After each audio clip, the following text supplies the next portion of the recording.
you know, what happens to him after he dies.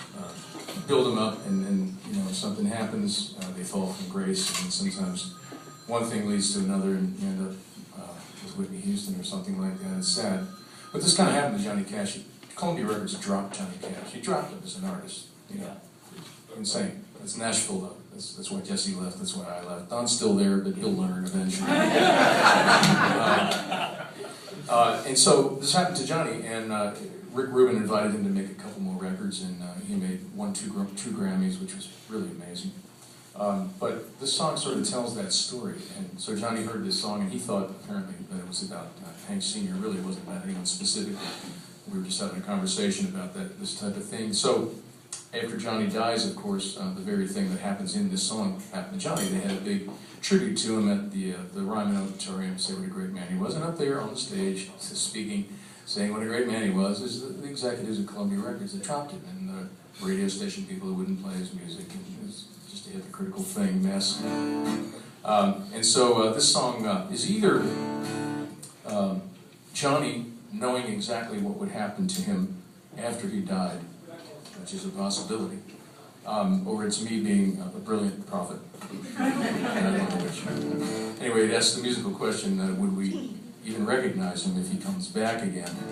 And the song actually it didn't make the first record. The Road Goes On Forever. The record label didn't like the fact that it was about the music industry, so they wouldn't let him put it on the record. 10 years later, after Johnny died, and they listened to it again, they went, oh my God, he knew the future. And so they put it on the 10th anniversary edition of The Road Goes On Forever. Anyway, long story short, just this is you know, Johnny singing this, not me.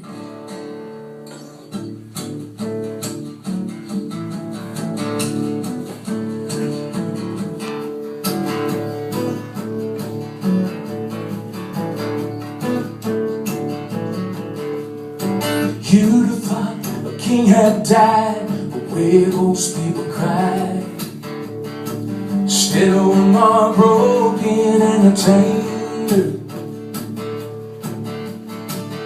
it struck those in his trade. He could have had it made if he'd only been a little saner. Yeah, they traveled far to see him, oh, the humble and the high. They said goodbye as if he were their friend. Now somewhere he is smiling on those who idolized him. Would they even recognize him if he came back again?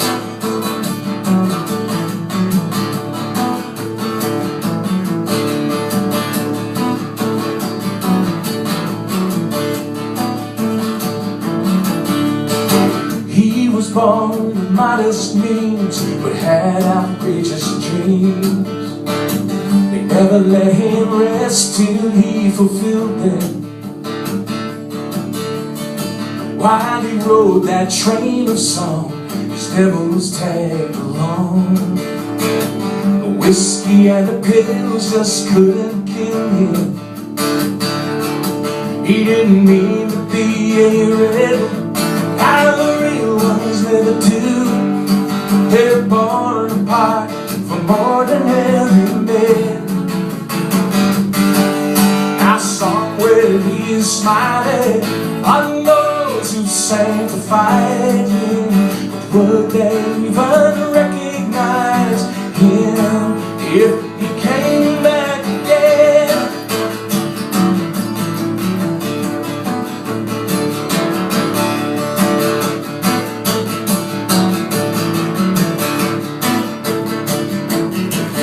It's an old familiar story, but it's a damn shame nonetheless that he don't forgive his kind till they lay them down to rest. Now somewhere he is smiling